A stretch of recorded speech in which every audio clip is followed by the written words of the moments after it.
अब मुझे बताएं, पीपी की कॉस्ट हो गई, वेरीफाई हो गई, डेप्रिसिएशन वेरीफाई हो गया, यूजफुल लाइफ हमने देख ली, मेथड देख लिया। तीसरी चीज क्या होती है, जल्दी से बताएं, सोचे सोचे, इंपेयरमेंट में क्या इन्वॉल्व होता है, एस्टिमेट्स। आईजा 540 आपको हेल्प करे। इन्वेंट्री की एग्जिस्टेंस भी वेरीफाई हो गई, कंप्लीटनेस भी वेरीफाई हो गई, राइट्स एंड ऑब्लिगेशन भी वेरीफाई हो गया, valuation IS2 inventory shall be recorded lower of cost और एनआरवी इज द एस्टिमेटेड, क्या इन्वॉल्व हो रहा है, एस्टिमेट्स इन्वॉल्व हो रहा है। आईजा 540 अप्लाई, तो आपने आईजा 500 की कुछ मदद ली, आईजा 540 की कुछ मदद ली, आपके इन्वेंट्री के प्रोसीजर्स कंप्लीट।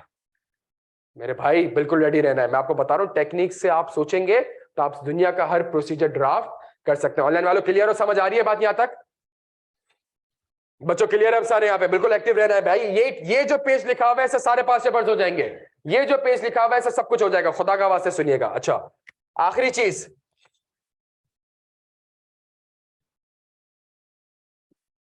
लिटिगेशन एंड, इसके ऊपर एक आइजा है जिसका नाम है आइजा 501। इसके ऊपर एक आइजा है जिसका नाम है आइजा, तीन चीजों के ऊपर बताता है वो। ऑपरेटिंग सेगमेंट के प्रोसेस बता रहा होता है, क्या कहते हैं, लिटिगेशन एंड क्लेम्स के बताता है, इन्वेंट्री से रिलेटेड बताता है। हम कौन सा पार्ट पढ़ने जा रहे हैं, लिटिगेशन एंड।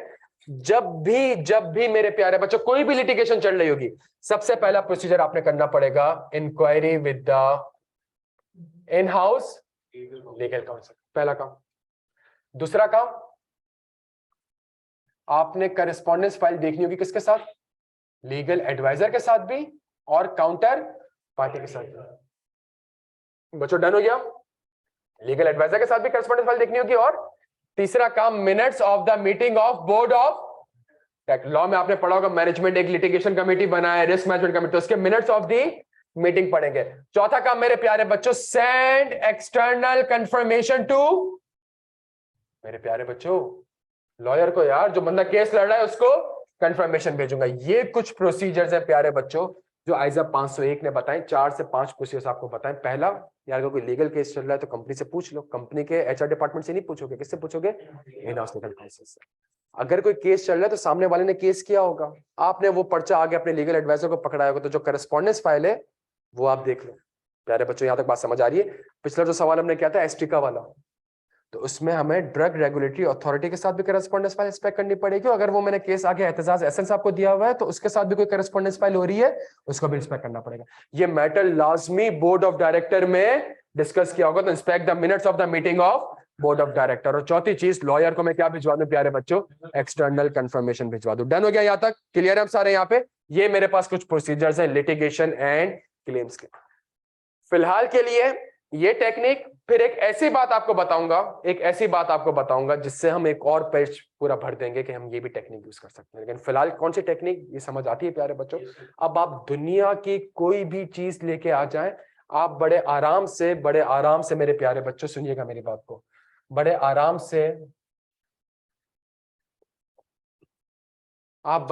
से अगर इन टेक्निक्स को सामने रखेंगे तो आप सोच सकेंगे, और जब सोच सकेंगे तो बड़े आराम से लिख सकेंगे। ये खुदा का वास्ता है, इसके ऊपर मैंने बहुत बहस करनी है अभी, और मैंने अभी वापस से आपको रिस्क रिवाइज कराना है। जो मैंने रिस्क आपको ड्राफ्ट करवाया उसको थोड़ा सा मैंने आपके साथ चेंज करवाना है, उसको थोड़ा सा चेंज करवाने का। यहां तक बात समझ आती है सबके? अच्छा जी, बेहतरीन। अब 2 मिनट दे रहा हूं, उसको नोट करें। ऑनलाइन वालों क्लियर हो बेटा?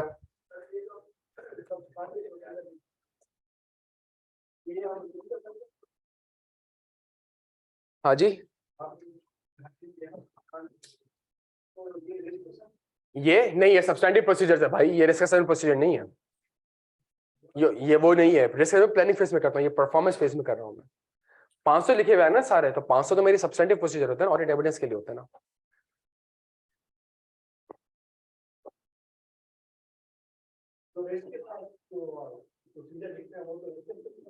नहीं, जो रिस्क के बराबर में लिखा हुआ है वो मेरे पास सब्सटैंटिव ऑडिट प्रोसीजर है।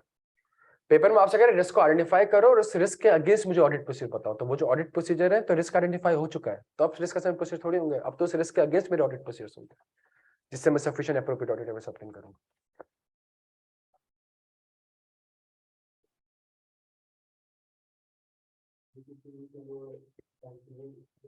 हाँ जी, finding and conclusion, relevant and reliable, relevant and reasonable, sorry reliable and relevant and reasonable. जो मैं प्लानिंग फेज में करता हूँ मेरे भाई। आपने डिस्क का लेक्चर अभी लिया था या आप बाहर थे? शायद आप बाहर थे दोस्तों, इसमें थोड़ी सी आपकी गलती है यार मेरे भाई।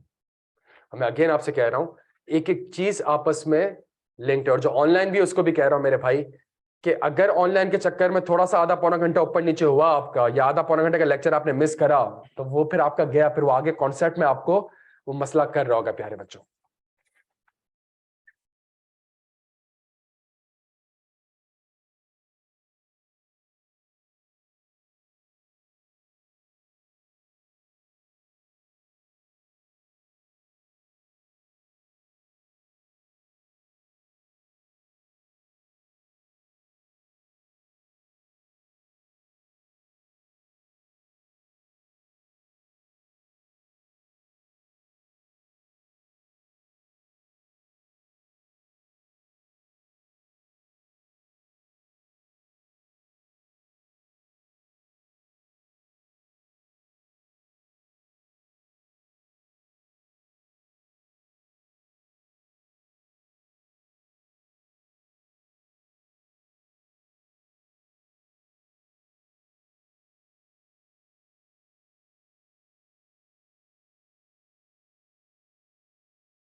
अब्दुल रहीम, जब तक तुम सवाल निकालो, पेज नंबर, ये तुम्हें तो पेज नंबर नहीं बताना पड़ेगा ना तुम्हें। दिसंबर 17, क्वेश्चन नंबर 3, पेज नंबर 72। छेती छेती मेरे बच्चों, छेती छेती।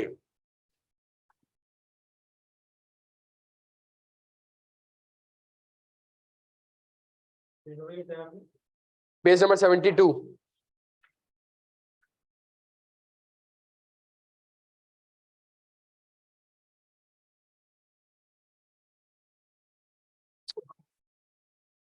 अबे भाई क्या हो गया? हाँ, पेज नंबर 72 यार, 72।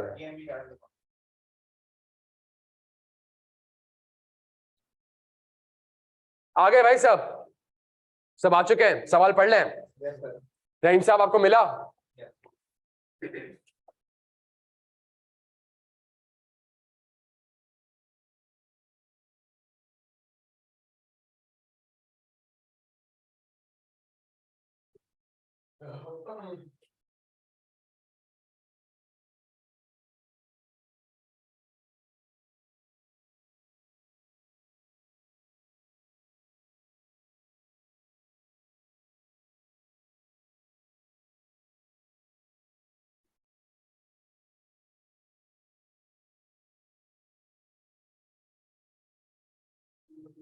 थ्री।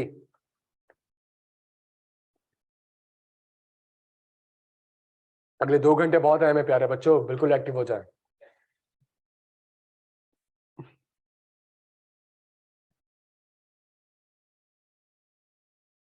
आप लोग सवाल पढ़ रहे हैं ना? You are the audit manager, चले यार जूम कर देना। You are the audit manager in GMP chartered accountants. The following matters are under your consideration for the year ended 30 September 2017। सवाल की रिक्वायरमेंट क्या है? Guide your audit team on, मेरे भाई तुम्हारा वाला सवाल, guide your audit team on key audit procedures with regard to the above information. Audit procedure related to verification of PP are not required. अच्छा, ये किस लिए बोला हम पढ़ लेते हैं। सही, पॉइंट नंबर 1 और 2 कितने नंबर का सवाल? 15 नंबर का सवाल। तो पेपर में अगर आप देखें, विंटर 17 का हमने पहला सवाल किया था जो कि रिस्क वाला था, तो रिस्क और प्रोसीजर 24 नंबर। उसके बाद क्वेश्चन नंबर 3 अगेन 15 नंबर का सवाल, सब्सटेंटिव ऑडिट प्रोसीजर। तो ये आपका 30-40 मार्क्स प्यारे बच्चों पेपर में कवर, और इसमें आपको किताब हेल्प नहीं करती। आई होप आपको ये पता चल गया होगा कि सब्जेक्ट की इन टॉपिक्स की तैयारी हमने कैसे करनी है। सही, रिस्क की तैयारी कैसे करनी है, प्रोसीजर में किस तरह टेक्निक, और ये टेक्निक भी अप्लाई करना सिखा रहा हूँ। Kamral Limited is in the business of manufacturing generators. On 1st October 2016, the company acquired 7.5 lakh ordinary shares of HL, which supplies generator components to KL, constituting 75% of the issued, subscribed, and paid up capital against a gross consideration of rupees 700 million. The company paid rupees 500 million on the date of acquisition, whereas 200 million was paid on 1st October 2017. At the acquisition date, the identifiable net assets were recognized at their carrying amount, which was approximately equal to the fair value of rupees 670 million, except the building and leasehold land whose fair value was assessed at rupees 130 million above their carrying amount. The fair value of the NCI at the date of acquisition was assessed as rupees 155 million. ये part 1 10 number का है. आपके पास 5 minute है, मुझे इसका procedure चाहिए जल्दी, और सिर्फ टेक्निक की एप्लीकेशन चाहिए मुझे आपसे. आपकी अंग्रेजी नहीं चाहिए, आपका दिमाग नहीं चाहिए, मुझे सिर्फ एक चीज चाहिए. क्या आपने बार बार कहां देखना है? उस टेक्निक में देखना है. उसको सामने रखते हुए आपने प्रोसीजर सोचने के मुझे IFRS का हेल्प कर सकता है, मुझे एक्सपर्ट का हेल्प कर सकता है, मुझे एस्टिमेट्स का हेल्प कर सकता है, और लिखना एक लॉजिकल वे में स्टार्ट करना है. 5 मिनट है प्यारे बच्चों, जल्दी छेती छेती. ऑनलाइन वालों क्लियर हो?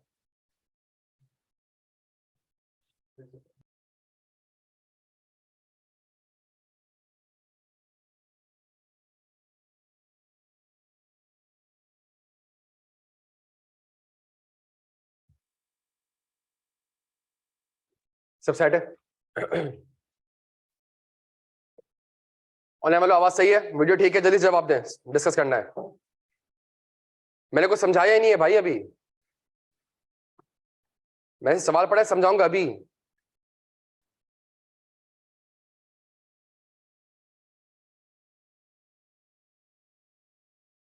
भाई चले स्टार्ट करें, आ जाए जी. प्यारे बच्चों, एक बड़ा जबरदस्त सवाल, कितने नंबर का? 10 नंबर का.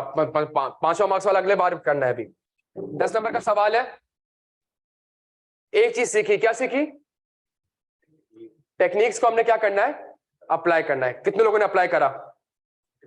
कोशिश की? कुछ प्रोसेस मिल गए? समझ आने लगेगा किस तरीके से मैं सोच के प्रोसीजर लिख सकता हूं, रादर देन कि आप उसका रट्टा लगाएं. फायदा नहीं है प्यारे बच्चों. सही है? बिकॉज पेपर में कोई नया सिनेरियो आ जाएगा. सही है? अच्छा जी, देखें, मैं आपकी जगह होता, मैं क्या करता? मैं ये कहता कि भाई मैं IFRS को सामने रखता हूं. मैं किसको सामने रखता? मैं कहता यार एक अदद fair value of net asset की अमाउंट होती. ऐसा ही है भाई. एक अदद मेरे पास अमाउंट होती किस चीज की? कैश कंसिडरेशन की. एक अदद मेरे पास अमाउंट होती किस चीज की? NCI की. और फिर मेरे पास एक अदद अमाउंट निकलती किस चीज की? गुडविल की. आप यहां तक क्लियर है? हम सारे सब रेडी रहेंगे प्लीज बच्चों, बिल्कुल रेडी. सुनो, मैं कहता ये जो अकाउंटिंग होती है ये होती है किसी ना किसी एक्विजिशन, जल्दी बच्चों, एक्विजिशन डेट पे. तो सुनते रहिएगा, ये अकाउंटिंग का होती है एक्विजिशन. तो मैं एक काम ये करता हूं, मैं इंस्पेक्ट कर लेता हूं. क्या इंस्पेक्ट कर लेता हूं? जल्दी जल्दी जल्दी. Acquisition agreement to evaluate to assess. पहली चीज एग्रीमेंट में सबसे पहली चीज क्या देखेंगे जिसको आप हाईलाइट करेंगे? बच्चों जल्दी जल्दी यार, जबरदस्त. टू वेरीफाई द एक्विजिशन, जबरदस्त. To verify the number of shares acquired, जबरदस्त मेरे बच्चों. और एक और चीज जबरदस्त, to verify the amount of consideration. बच्चों बिल्कुल कॉमन सेंस है, बिल्कुल रेडी. ये समझ आता है? तो inspect the acquisition agreement. Why you are inspecting the? To verify, to assess, to evaluate the acquisition date, the number of shares acquired and the amount of concession. क्या यहां तक बात समझ आती है बच्चों? यहां तक बात समझ आती है? अच्छा, सुनते रहिएगा प्यारे बच्चों, सब सुनते रहिएगा. मैंने जब देखा नंबर ऑफ शेयर्स एक्वायर्ड तो कितने लिखे हुए थे? 7.5 लाख. नहीं, 75% थोड़ी लिखा हुआ होगा यार, 7.5 लाख लिखा होगा. आपकी होल्डिंग कितनी है? 75%. तो इसका मतलब है डिनोमिनेटर में क्या अमाउंट आ रहा होगा? आपने ये वेरीफाई किया है अभी? बस जबरदस्त. मेरा किसने बोला? ये किसने बोला? जबरदस्त. तो मतलब सामने वाली कंपनी का पेड अप कैपिटल कितना है, तो उसके ऑडिटेड फाइनेंशियल स्टेटमेंट भी देख सकता हूं, और ये फॉर्म ए फॉर्म 29 भी देख सकता हूं. तो ये चीज वेरीफाई हुई है, ये चीज वेरीफाई सोचने पे मजबूर कर रहा हूं. तो इस चीज को कैसे वेरीफाई कर लूंगा? जल्दी से बताएं. फॉर्म ए देख लूंगा, उसके ऑडिटेड फाइनेंशियल स्टेटमेंट अगर कोई है तो वो देख. तभी तो 75, तभी तो वेरीफाई होगा कि गुडविल आनी चाहिए कि नहीं आनी चाहिए. अगर उसका पेड अप कैपिटल 10 मिलियन का होगा तो इट मीन 75% आपकी होल्डिंग ही नहीं है। जब 75% आपकी होल्डिंग ही नहीं तो IFRS 3 तो अप्लाई होगा ही नहीं, फिर तो IAS 28 इन्वेस्टमेंट इन एसोसिएट्स वगैरह अप्लाई हो जाएगा। क्या यहां तक बात समझ आती है बच्चों? बिल्कुल, यहां देखो मेरे भाई, इधर देखना है। डन हो गया भाई यहाँ पे? तो मैंने एक्विजिशन डेट वेरीफाई कर ली, नंबर ऑफ शेयर्स ये वेरीफाई हो गया, ये वेरीफाई नहीं किया था इसका भी प्रोसीजर, और उसके बाद डिवाइड करूंगा तभी तो 75% वेरीफाई होगा। ये वेरीफाई कर लिया। अमाउंट ऑफ कंसेशन कितना? 500 मिलियन प्लस 200 मिलियन। 200 मिलियन कब पे करूंगा? 1 साल बाद। प्यारे बच्चों, इस 500 को कहां से वेरीफाई कर लूं? जल्दी से बता दे, जल्दी से बता दे मेरे प्यारे बच्चों। जबरदस्त, बैंक स्टेटमेंट से। ये 1 साल के पहले दिन ये हुई है ट्रांजैक्शन। बड़े सवाल। तो इसका मतलब इस 200 मिलियन को भी मैं बैंक स्टेटमेंट से वेरीफाई कर सकता हूं, लेकिन बैंक स्टेटमेंट से पहले एक वर्ड लिखना पड़ेगा, सब्सिक्वेंट बैंक स्टेटमेंट। मेरे प्यारे बच्चों जबरदस्त। और यहां पे IFRS 3 कहता है कि अगर पेमेंट 1 साल बाद कर रहे हो तो इस 200 मिलियन को क्या करना पड़ेगा? इस 1 साल बाद के लिए मैं क्या करूंगा? ये इंश्योर करूंगा कि क्या मैनेजमेंट का डिस्काउंट रेट एप्रोप्रिएट है, क्या मैनेजमेंट ने इसको डिस्काउंट क्या भी है कि नहीं किया। बच्चों यहां तक बात समझ आती है? डन हो गया। यहाँ पे सिर्फ सिंपल है, IFRS सामने रखा, खुद ब खुद प्रोसीजर आ रहा है मेरे पास, कंसोलिडेशन करनी नहीं है। इतना तो पता होगा ना एक्विजिशन डेट क्या होती है, इतना तो पता होगा ना ये चीज क्या होती है। बच्चों डन हो गया यहाँ पे? अच्छा, थोड़ा सा और आगे बढ़ता हूं। प्यारे बच्चों, ये मुक गया यार, ये पूरा मुक गया है मेरे भाई, ये पूरा मुक चुका है। सही है? क्या रह गया? सारे एसेट्स की carrying value is equal to prepayment होगा, जो उसकी कैरिंग अमाउंट है वही फेयर वैल्यू है। जो सिक्योरिटी डिपॉजिट है जो उसकी कैरिंग अमाउंट है वही इसकी फेयर वैल्यू है। जो रिसीवेबल है जो उसकी कैरिंग अमाउंट है वही इसकी फेयर वैल्यू है। लेकिन जो प्रॉपर्टी प्लांट इक्विपमेंट है उसकी फेयर वैल्यू 130 मिलियन से ज्यादा है। प्यारे बच्चों, कौन इन्वॉल्व हुआ होगा फेयर वैल्यू डिटरमाइन करने के लिए? बस इस फेयर वैल्यू के लिए आप चेक कर लें कि मैनेजमेंट एक्सपर्ट की कॉम्पिटेंसी, कैपेबिलिटी, इंडिपेंडेंस, और उसके बाद इवेल्युएट करें क्या उसका काम। जल्दी जल्दी जल्दी। क्या finding and conclusion, data and assumptions. मेरे प्यारे बच्चों यहां तक बात समझ आती है? डन हो गया यहाँ पे? क्लियर है हम सारे यहाँ पे? अच्छा जी, फिर NCI का कोई मेथड होगा कि NCI को आपने फेयर वैल्यू पे लेना है या कैरिंग वैल्यू पे लेना है, वो हम इंश्योर कर लेंगे। सही है? अगर ये भी वेरीफाई हो गया, इसके बाद क्या निकलेगा? प्यारे बच्चों, गुडविल निकलती है। अब मैं लिखूंगा कि मैं गुडविल को क्या करूंगा, जल्दी से बताएं। मेरी आपका पहला प्रोसीजर गुडविल रिकैलकुलेट होता है। गुडविल रिकैलकुलेट आपका आखिरी प्रोसीजर होना चाहिए। गुडविल आप रिकैलकुलेट तभी करोगे जो गुडविल जिन 3 वेरिएबल से निकलती है, जब तक उन 3 वेरिएबल्स को आप वेरीफाई नहीं कर लेंगे, आप रिकैलकुलेट का प्रोसीजर खुदा का वास्ता ना लिखिएगा। आप सब माशाल्लाह ऑडिट फर्म में है, आपको मैनेजमेंट सेल्स का रजिस्टर देती है, उसमें क्वांटिटी भी आती है, उसमें प्राइस भी आती है। आप करें ना एक्सेल का फॉर्मूला लगा के equal to this multiply by this, तो रिकैलकुलेट करें और सेल्स 100% वेरीफाई नहीं भाई, कहां वेरीफाई हुई यार? क्वांटिटी को GDN से वेरीफाई करें, प्राइस को ऑथराइज प्राइस लिस्ट से करें, उसके बाद आपका ज़मीर इस चीज की इजाजत देता है to recalculate the sales price, because मैंने एक्यूरेसी भी चेक करनी है।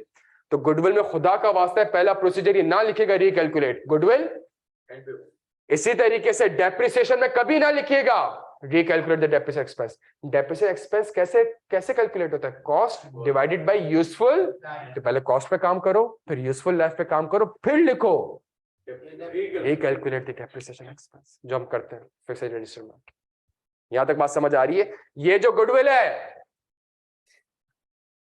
इसको हर साल क्या करना पड़ता है इंपेयरमेंट के लिए, तो उसमें क्या इन्वॉल्व होती हैं? एस्टिमेट्स। प्यारे बच्चों, गुडविल की इंपेयरमेंट के आईजा 540 के 4 प्रोसेस लिखने के मैं मैनेजमेंट का प्रोसेस समझूंगा, मैं टेस्ट ऑफ कंट्रोल्स करूंगा, जो एजम्पशंस है उसको चेक करूंगा कि क्या वो रीजनेबल है, और मैं सब्सिक्वेंट इवेंट के प्रोसीजर परफॉर्म करूंगा कि जो सब्सिडी मैंने एक्वायर करी है क्या वो प्रॉफिट में है भी या नहीं है। प्यारे बच्चों के यहां तक बात कुछ नहीं कराए मैंने, सिर्फ 3 मैं आपसे ये थोड़ी कह रहा हूं IFRS 3 याद करके जाए यार, इतना तो पता है यार, इतना पता है तो आप देखें आपने कितने प्रोसीजर लिखे हैं। सुनिएगा मेरी बात को। इंस्पेक्ट द एक्विजिशन एग्रीमेंट पहला, दूसरे में ये जल्दी जल्दी, तीसरा, उसके बाद चौथा, पांचवा, छठा, सातवां, आठवां, 9वां, 10वां, उसके बाद आपने 11वां NCI का, 12वां, 13वां, 14वां, 15वां, 16 प्रोसीजर में बड़े आराम से लिख सकता हूं कि अगर मुझे सोचने की सलाहियत तो मेरे पास, कि मैंने सोचना कहां से, मैंने स्टार्ट कहां से करना है प्यारे बच्चों। यहां तक बात समझ आती है? येलो टी शर्ट क्लियर हो मेरे भाई? डन हो गया? हाँ जी एनसीआई को किस तरीके से भाई, एनसीआई का फॉर एग्जांपल मेथड डिपेंड करता है फेयर वैल्यू पर। आप शेयर प्राइस से जाके चेक कर लो कि अगर ये कंपनी लिस्टेड है तो उसकी शेयर प्राइस कितनी आ रही है, जो शेयर प्राइस आ रही है एक्विजिशन डेट पर, उसमें चेक कर लें। प्रोपोर्शनल मेथड हो तो फिर तो आप ऑलरेडी सारा काम करें तो उसको रिकैलकुलेट कर लें एनसीआई। सॉरी, ड्यू डिलिजेंस से आपकी अकाउंटिंग में कोई इंपैक्ट नहीं आना। तो फेयर वैल्यू के एक्सपर्ट को अपॉइंट कर दिया ना, मैंने एक्सपर्ट लिख दिया ना। और अगर ड्यू डिलिजेंस लिखना है तो उसमें भी एक्सपर्ट इन्वॉल्व होगा।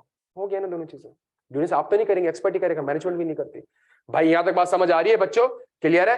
तो सिर्फ और सिर्फ इस टेक्निक की एप्लीकेशन से मैं बड़े आराम से ऑडिट प्रोसीजर्स लिख सकता हूं। और बड़े, सुनिएगा, बहुत बड़े और बड़े ही स्ट्रक्चर्ड वे में लिख रहा हूं। सबसे पहला काम एग्रीमेंट देख रहा हूं। क्यों? ये 3-4 चीजें वेरीफाई करने के लिए। ये 3-4 चीजें वेरीफाई हो गई, उसको मजीद सपोर्टिंग डॉक्यूमेंट से वेरीफाई कर रहा हूं। Bank statement, subsequent bank statement, discount rate, ये वेरीफाई हो गया। कैश कंसिडरेशन मुक गया। अब फेयर वैल्यू अपने नेट एसेट्स के ऊपर आऊंगा, उस पर एक्सपर्ट के पोस्ट। अब मैं लिखूंगा रिकैलकुलेट बच्चों गुडविल। और गुडविल तो हर साल आपसे वो स्टैंडर्ड कहता है कि आपने गुडविल को इंपेयरमेंट के लिए असेस करना होता है, तो इंपेयरमेंट के प्रोसीजर्स मेंशन कर दूंगा यहाँ पे। और मैं अभी बहुत टाइम इस चीज के ऊपर लगाऊंगा। क्या रेडी है सब सारे बच्चों? समझ आ रही है? ऑनलाइन वालों क्लियर हो बच्चे? सब क्लियर है यहाँ पे? अब मेरी बात सुने, अब मेरी बात सुनिएगा।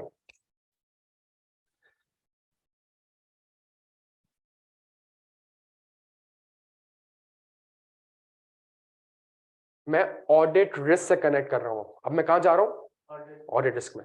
प्यारे बच्चों, कौन कौन से रिस्क आइडेंटिफाई करे थे? जल्दी से बता दो, जल्दी से बताओ बच्चों यार। ऐसा ही है। दूसरा है जी, ऐसा ही है। तीसरा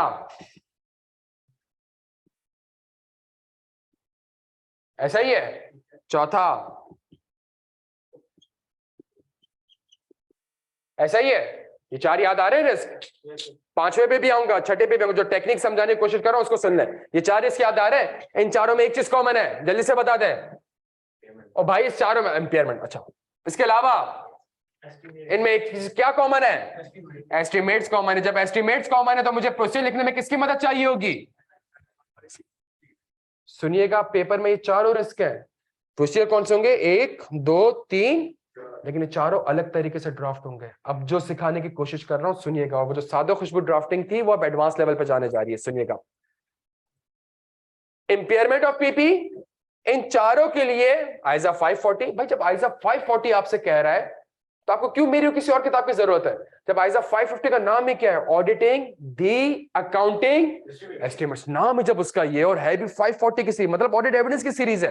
तो आप लिखे ना 540 में जो चीजें मेंशन है। पहला काम सुनिएगा, मैनेजमेंट के प्रोसेस की अंडरस्टैंडिंग। भाई आप पीपी को कैसे इंपेयर करते हैं, आप इन्वेंटरी को कैसे इंपेयर करते हैं, and to ensure that it is consistent with the requirement of.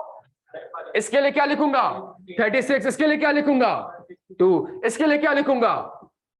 बस जबरदस्त, ये चेंज होता रहेगा, ये चेंज होता रहेगा। खुदा का वास्ता है, रेडी रहना, ये चेंज होता रहेगा बच्चों। सुनिएगा, उसके बाद अगली चीज टेस्ट ऑफ। ये हमेशा हमेशा सेम रहेगा। क्यों? कंट्रोल्स आपको पता है क्या होता है? ऑथराइजेशन एंड कि भाई इंपेयरमेंट की वर्किंग कर कौन रहा है और क्या उसको सीएफओ और बोर्ड ऑफ डायरेक्टर अप्रूव कर भी रहे कि नहीं कर रहे, तो ऑथराइजेशन एंड अप्रूव। सुनिएगा प्यार, तीसरी चीज एजम्पशन, ये चेंज होगी, ये हमेशा चेंज होगी। खुदा का वास्ते सुनिएगा, इंपेयरमेंट ऑफ पीपी क्या डिटरमाइन करना होता है? Value in use. Value in use के लिए मुझे क्या चाहिए होता है? जल्दी से बताते हैं। Future cash flows. Future cash flows को मुझे क्या करना पड़ता है? डिस्काउंट करना। तो मेरे यहाँ पे एजम्पशन क्या होगी कि क्या फ्यूचर कैश फ्लोज और डिस्काउंट रेट रीजनेबल है कि नहीं है? Inventory, obtain an understanding of the management process and ensure that it is consistent with the requirement of test of control। Same. तीसरा, फ्यूचर कैश फ्लो नहीं चाहिए, discount rate नहीं चाहिए, सिर्फ और सिर्फ सब्सिक्वेंट सेलिंग प्राइस चाहिए। कि सब्सिक्वेंट सेलिंग प्राइस क्या है? तो यहां पे जो मेरी assumption होगी वो होगी सब्सिक्वेंट सेलिंग प्राइस। चेंज होता रहेगा, खुदा का वास्ता एक्टिव रहना, और मैं भी उसको रिस्क से लिंक करूंगा। तीसरी चीज आपके पास क्या थी, सब्सिक्वेंट इवेंट के प्रोसीजर। तो प्लांट के लिए आप सब्सिक्वेंट इंटरिम एफएस देख लें ताकि आपको पता चल जाए कि रेवेन्यू कितना है और कॉस्ट ऑफ सेल्स कितनी है, तो अगले क्वार्टर की क्या है। इन्वेंट्री के लिए पूरे फाइनेंशियल स्टेटमेंट की जरूरत नहीं है, सिर्फ सब्सिक्वेंट सेल्स रजिस्टर आपको चाहिए प्यारे बच्चों। सब्सिक्वेंट सेल्स रजिस्टर आप देख ले तो आपको पता चल जाएगा इन्वेंट्री कितने की बिकी है, कितने की नहीं बिकी। मेरे भाई क्लियर हो सारे यहाँ पे। तीसरी चीज मेरी बहुत गौर से सुनिएगा, क्या है, impairment of account receivable. Management का प्रोसेस समझूंगा और इंश्योर करूंगा it is consistent with the requirement of IFRS, test of control वाला प्रोसेस सेम। तीसरा एजम्पशंस रीजनेबल। एजम्पशन क्या होनी चाहिए, रीजनेबल। प्यारे बच्चों आईएफआरएस 9 आपने पढ़ा होगा, क्या एजम्पशन होती है, लॉस गिवन डिफॉल्ट, याद आ रहा है, प्रोबेबिलिटी ऑफ डिफॉल्ट। जो मॉडल यूज हो रहा है एसीएल मॉडल, यहां पे जो वर्ड्स में यूज करूंगा वो इन वर्ड्स को यूज करूंगा कि मैनेजमेंट की जो एजम्पशन है लॉस गिवन डिफॉल्ट की, प्रोबेबिलिटी ऑफ डिफॉल्ट की, क्या वो एजम्पशन, और इसके लिए मुझे सब्सिक्वेंट एफएस नहीं चाहिए, मुझे सिर्फ और सिर्फ सब्सिक्वेंट बैंक। सब्सिक्वेंट बैंक में क्यों चाहिए, सब्सिक्वेंट रिसीट्स को वेरीफाई करना है प्यारे बच्चों। बस अब मेरी बात सुनिएगा, अब जो मैं कहने जा रहा हूं, ऑनलाइन वालों खुदा का वास्ते सुनिएगा। Due to low turnout of customer, due to, याद आ रहा है, one of the shopping mall located in, due to low turnout of customer there is a risk of overstatement of investment property because investment property may have been impaired and no impairment or adequate impairment may have been recorded by the management as per IAS 36। ये हमने लिखा था, मैं थोड़ा सा change कर रहा हूं, सुनिएगा। due to low turnout of customer there is a risk of overstatement of impairment of investment property। क्यों, because the assumptions such as future cash flows, discount rate may not be reasonable। अब जब आप ये लिखेंगे तो आपका risk बड़ा specific हो गया, और प्रोसीजर लिखते हुए जब आप ये वर्ड्स यूज करेंगे कि मैं फ्यूचर कैश फ्लोज को चेक करूंगा, मैं सब्सिक्वेंट इंटरिम एफएस चेक करूंगा, अब आपका रिस्क और प्रोसीजर आपस में क्या हो चुका है मेरे भाई, अलाइंड हो चुका है। अब अलाइंड हो चुका है। हमने कहा था 50% आज पे करूंगा, 50% 2 साल बाद, पता नहीं 2 साल बाद वो पे करे। Therefore, there is a risk of overstatement of account receivable, that the account receivable may have been impaired and no impairment or adequate impairment may have been recorded by the management as per IFRS 9। ये लिखाया था, ये सिखाया था, थोड़ा सा change कर रहा हूं। Due to 50% will be paid in the future when the condition will improve, therefore there is a risk of overstatement of account receivable, that the receivable may have been impaired and no impairment or the assumptions used in the impairment such as loss given default, such as probability of default, such as model used may not be reasonable। क्या यहां तक बात समझ आ रही है। एक और चीज सुनिएगा, हमने पीपी का रिस्क आइडेंटिफाई किया था, impaired, there is a risk of overstatement of PP because PP may have been impaired and the assumptions used in the calculation or determination of PP such as future cash flows, discount rate may not be। तो आप समझ रहे हैं आपके risk में क्या word लिखा हुआ आ रहा है, एजम्पशन का, आपके रिस्क में क्या वर्ड लिखा हुआ आ रहा है, फ्यूचर कैश फ्लोज का, आपके रिस्क में क्या वर्ड लिखा हुआ आ रहा है, डिस्काउंट रेट का, और यही आपके वर्ड कहां लिखे हुए आ रहे हैं, ऑडिट। ये कहलाते हैं आपके की audit procedure. Obtain the impairment working, match the balance with the GL, ये भी प्रोसीजर है, लेकिन ये आपका की ऑडिट प्रोसीजर। हर रिस्क के अगेंस्ट आपने 3 प्रोसीजर लिखने होते हैं। 3 प्रोसीजर वो लिखें जो आपके रिस्क को क्या कर रहा हो, एड्रेस कर रहा हो। आप पीपी की इंपेयरमेंट का रिस्क खोल के पीपी की एग्जिस्टेंस का प्रोसीजर नहीं ले सकते प्यारे बच्चों के। यहां तक बात समझ आ रही है। तो अब जब मैं रिस्क को थोड़ा सा रीड्राफ्ट कर रहा हूं, और यही आपको आंसर में मिलेगा, यही मेरे सच आंसर में मिलेगा। और अब जब आप रिस्क और प्रोसीजर को देखेंगे तो ये दोनों आपस में आपको अलाइन लगेंगे, और यही वो चीज है जो कि हम लैक कर रहे होते हैं प्यारे बच्चों। तो अब मेरा रिस्क कितना अच्छा हो गया। अब मेरी बात सुने, इन्वेस्टमेंट प्रॉपर्टी थी, इन्वेस्टमेंट प्रॉपर्टी थी, तो एक रिस्क हमने आइडेंटिफाई नहीं किया था कि इन्वेस्टमेंट प्रॉपर्टी है, तो उसको तो मैनेजमेंट ने क्या करना पड़ेगा, फेयर वैल्यू, इसकी फेयर वैल्यू डिटरमाइन करनी पड़ेगी ना प्यारे बच्चों।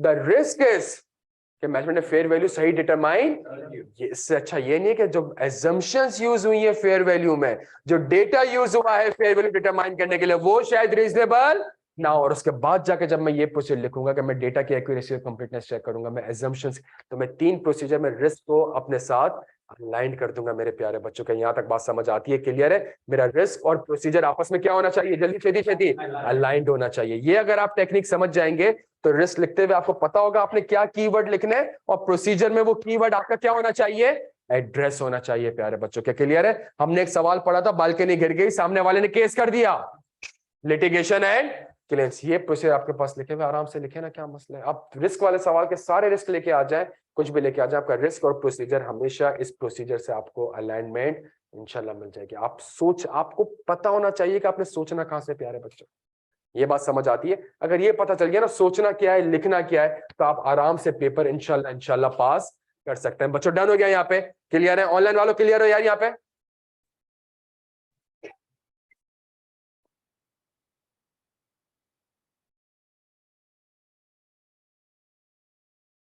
अल्लाह,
यार अब जल्दी इधर आना, मोबाइल लेके आना,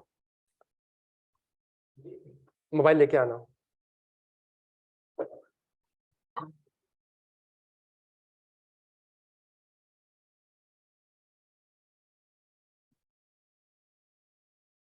हो गया अब तो नहीं?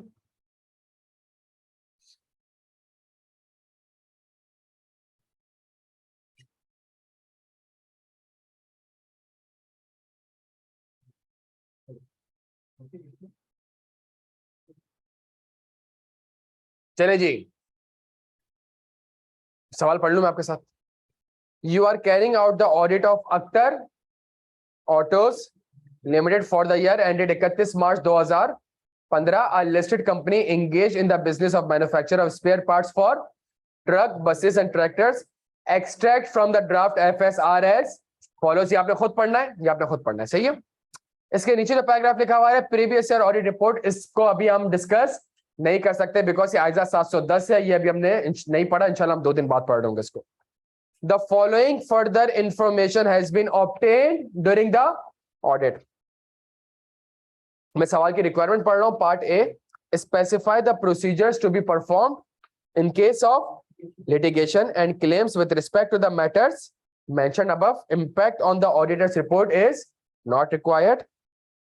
उसके बाद है what further information / documents would you require from the management in respect of the matters described in 1, 2 and 3 above। state the main reason for acquiring such information / ये पार्ट ए और पार्ट बी हमने करना है। Done हो गया प्यारे बच्चों? सवाल आपके साथ पढ़ रहा हूं। Agreement with 2 local distributors contain the clause that offer a significantly higher percentage of discount which are above the normal market rate। Due to the tough competition in the local market, the management of the company is currently negotiating with the certain foreign customers for export of the company's product। In May 2015, court notice from the 2 major customers were published in the newspaper alleging the company of supplying inferior quality spare parts in the month of April 2015 and claiming the damages of rupees 150 million। The management is of the view that the allegations are A supplier of the company has become bankrupt. The company owes an amount of rupees 138 million to the supplier. However, the liquidator has lost a claim of rupees. ये सिर्फ 3 points पढ़ने हैं, इसके नीचे वाले points हमने read नहीं करने, ये 3 पॉइंट्स पढ़ने हैं, ऊपर टेबल आपने खुद से पढ़ना है जो एफएस का दिया हुआ है। सवाल की 2 रिक्वायरमेंट है, पार्ट ए और पार्ट बी। पार्ट ए कहता है specify the procedure to be perform in case of litigation and claims with respect to the matters mentioned above. What further jaldi information / documents would you require from the management in respect of matters described in part 1, 2 and 3 above? State the main reason for acquiring such information. क्या यहाँ तक बात समझ आती है? 5 minute है प्यारे बच्चों, टेक्निक सामने लिखी हुई है, लिटिगेशन एंड क्लेम्स है, क्या मजीद इंफॉर्मेशन हम मांगेंगे, कोर्ट नोटिस वगैरह, ये जल्दी से लिखना स्टार्ट करें। 5 मिनट है, जल्दी छेती। ये जून 15 का सवाल है, जून 15 क्वेश्चन नंबर 4। हम पूरा नहीं पढ़ रहे, हमने आधा पढ़ा है।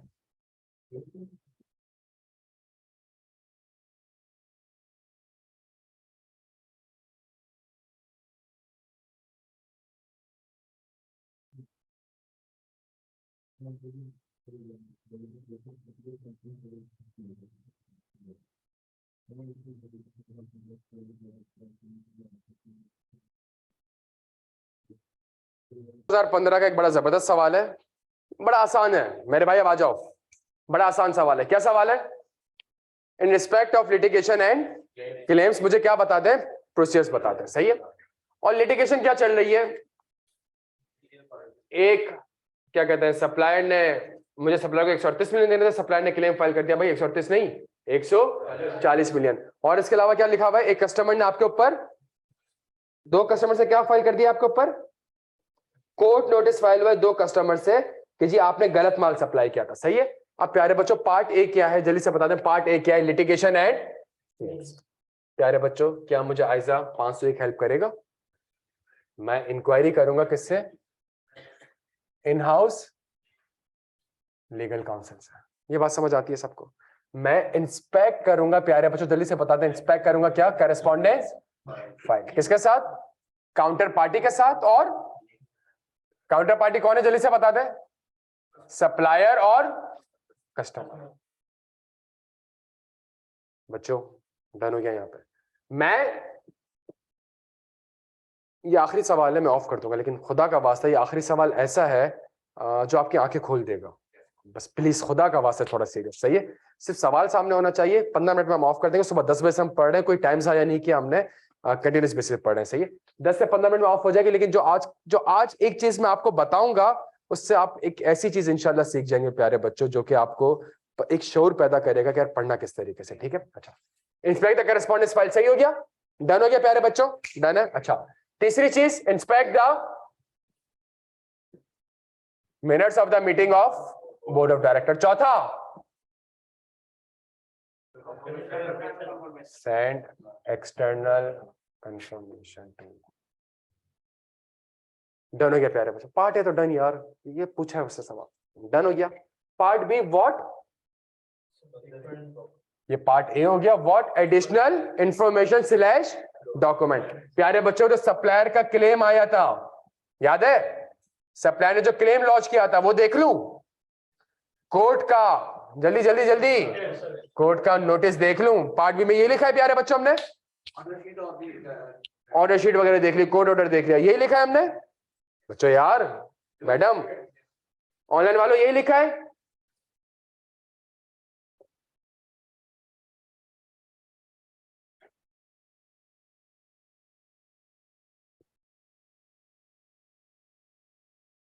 आपने गलत लिखा है। और अब जो मैं आपको बताने जा रहा हूं, ये आपको रात भर सोने नहीं देगा। ये सुन ले मेरी बात, जो मैं आपको बताने जा रहा हूं, ये रात भर आपको ये दोनों चीजें ये ऊपर लिखनी थी।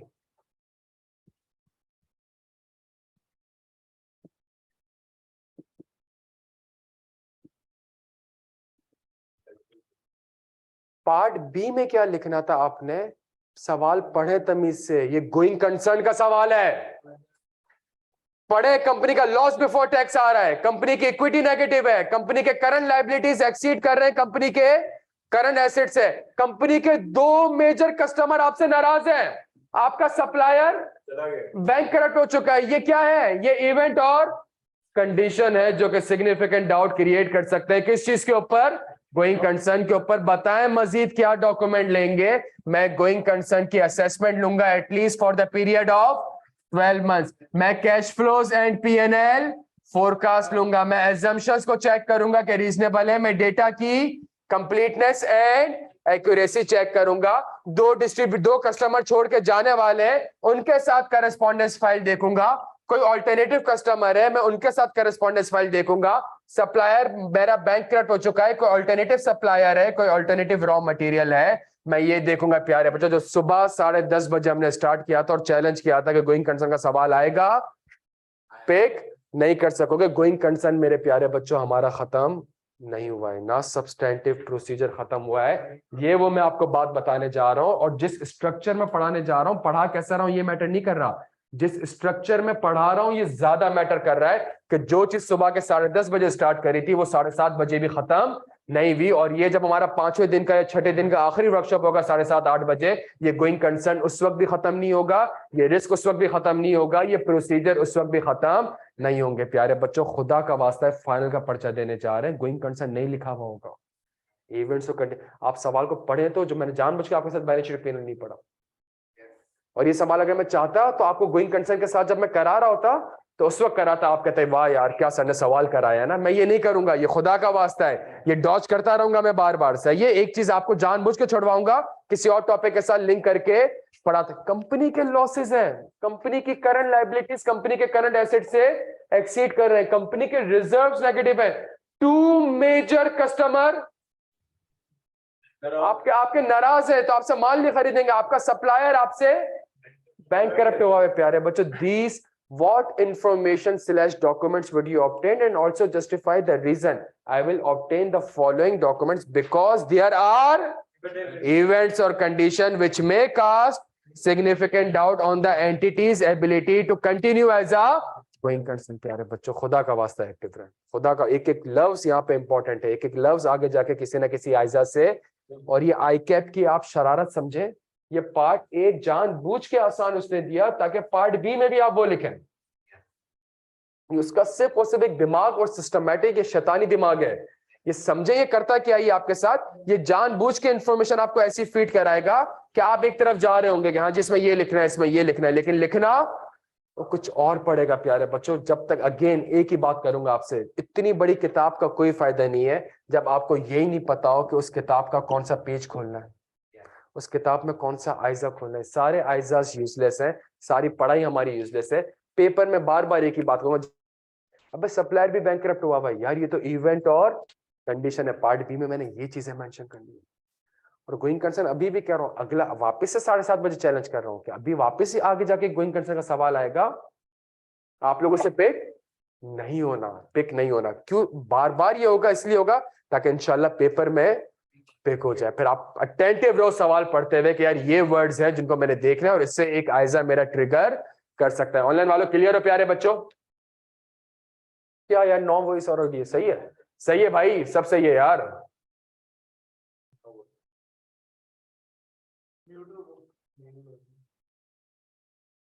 क्लियर है यार? बिल्कुल ठीक है बच्चों, यहां तक बात समझ आती है?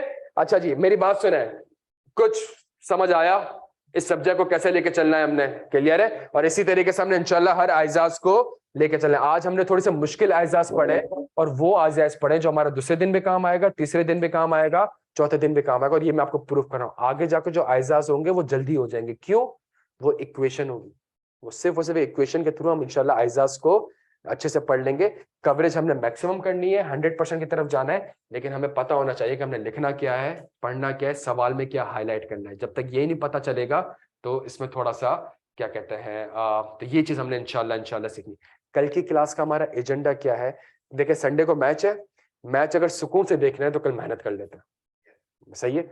कल 11 बजे क्लास है हमारी, और 11 बजे से लेके रात 8 बजे तक हम इंशाल्लाह पढ़ेंगे। जिस तरह आज हमने 3 बड़े टॉपिक निकाल लिए यार, तो इंशाल्लाह कल हमने 5 से 6 टॉपिक निकालना है। कल हमने निकालना है आइजा 240 फ्रॉड, कल हमने निकालना है आइजा 320 मटीरियलिटी। कल हमने निकालना है आइजा 402 सर्विस ऑर्गेनाइजेशन, हमने ये टॉपिक निकालना है। कल हमने मोस्ट प्रोबेबली निकालना है आइजा 600 ग्रुप ऑडिटर, ये आइजा 600 वाला जो एरिया है हमने निकालना है आइजा 550 रिलेटेड पार्टी, आइजा 560 सब्सिक्वेंट इवेंट। ये आसान आइजाज नहीं है, ये बड़े मुश्किल आइजाज हैं प्यारे बच्चों, ये कहीं से भी आ जाते हैं, ये पता नहीं चलता। सही है, तो हमने कल इंशाल्लाह 6 से 7 आइजाज निकालने हैं। कल का भी ऑब्जेक्टिव हमारा प्लानिंग और परफॉर्मेंस की तरफ होगा। तो 500 की सीरीज हमने देखनी है। अब मेरी बात सुन ले, मेरी एक बात सुन ले, ये टेक्निक सबको क्लियर हो गई प्यारे बच्चों? टेक्निक खत्म नहीं हुई है, इस टेक्निक में आइजा 570 भी तो ऐड करें। समझ आ रही है बात? इस टेक्निक में तो आइजा कि अगर गोइंग कंसर्न है तो उसका सब्सटेंटिव प्रोसीजर आइजा 570, इस टेक्निक में आइजा 540 भी 550 भी तो ऐड करें। कौन सा? Related party. अगर सवाल में कोई रिलेटेड पार्टी है तो ये हेल्प थोड़ी करेंगे मुझे क्या हेल्प करेंगे फिर? आइजा 5, बिकॉज वहां उसने ऑलरेडी मुझे प्रोसीजर बताए हुए। अगर सवाल में कोई फ्रॉड है तो मुझे कौन हेल्प करेगा? आइजा 240, जो कि हम इंशाल्लाह कल पढ़ेंगे। अगर सबसे कोई इवेंट है तो कौन हेल्प करेगा? आइजा 5। और अगर आप कंफर्मेशन भेज रहे हैं तो कंफर्मेशन कैसी भेजनी चाहिए? आइजा 505 एक्सटर्नल कंफर्मेशन भाई। हाँ सही है, डन हो गया भाई, क्लियर है सारे यहाँ पे? तो ये अभी हमने आज ये पढ़ा है, कल इंशाल्लाह जब ये पढ़ेंगे तो हमारे पास टेक्निक्स इंशाल्लाह और जमा होती रहेंगे। जब टेक्निक्स हमारे पास जमा होगी तो सवाल में से पिक करना है कि फ्रॉड है कि नहीं है। फ्रॉड है तो 240 अप्लाई कर दो।